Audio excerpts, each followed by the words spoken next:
Same archaic, slow, rickety, creaky subway lines as when I left. Amazing to consider that nothing's been changed, and even though we're going forward in time, we seem to be going backwards in terms of technology and progressive ideas in action. Sure, we'll talk about it a lot, but basically nothing's being done about it. The bickering between municipalities, the bickering between the city and the contractors that would upgrade or build new lines is such that it probably would never get done, at least under the current administration. With Little Rum in power, you can be sure that things will be befuddled and backwards for some time at least. It's I don't know, it's annoying to be sitting on these things and waiting to go someplace when I've been on the bullet trains in Japan, Korea, and of course China, and even the local subway systems are much faster, more efficient, more comfortable, and more modern in terms of digital signage. Here you have some signage, but most of it's just old school billboards and old media. They're not making the most use of signage space, and again, that's to be expected because we're using technology that was essentially, some of it built back in the late 1800s. I mean, we're not talking just last century, we're talking about 2 centuries ago. Some of these lines were built, and that's no joke. Look at the World's Fair of the late 1800s, and you'll see that some of the original lines are still in use. And quite frankly, the technology hasn't changed that much since those days in terms of American rail lines. Our Amtrak is a joke.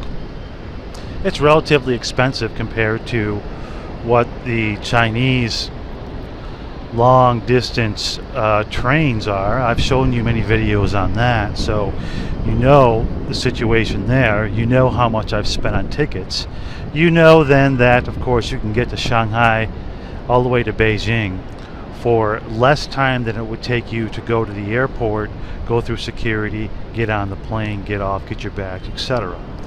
I mean, it's like 4.5 hours. You're in Beijing, you're on the ground, you're ready to go, and bam, you're out. But I mean, this and so many other things have to be changed going forward. If the United States is going to stay, in a leadership role in all kinds of areas, it doesn't make a lot of sense for people to be wasting minutes, hours, and even days, if you consider over the years, waiting on these public transit systems. Because let's say that you're spending a half an hour to an hour on a trip that would take you about 12 minutes max on a Chinese subway. That adds up. Time is money. Time is opportunity. Like I said, it's just moving at a crawl. I mean, if you have a 10-speed, there's a good chance you can get to your destination quicker, even walking. Hey, the Yale has heat. Well, at least some space heaters here and there. But overall, we're on a 1970s style Rickety Rick. And I think this is my stop right here. But one suggestion I have, and by the way, a subscriber had mentioned, have people gotten fatter? Do people get fatter?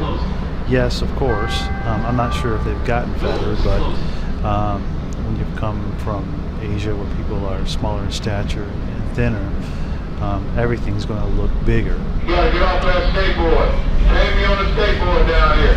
Okay, somebody on a skateboard on the train.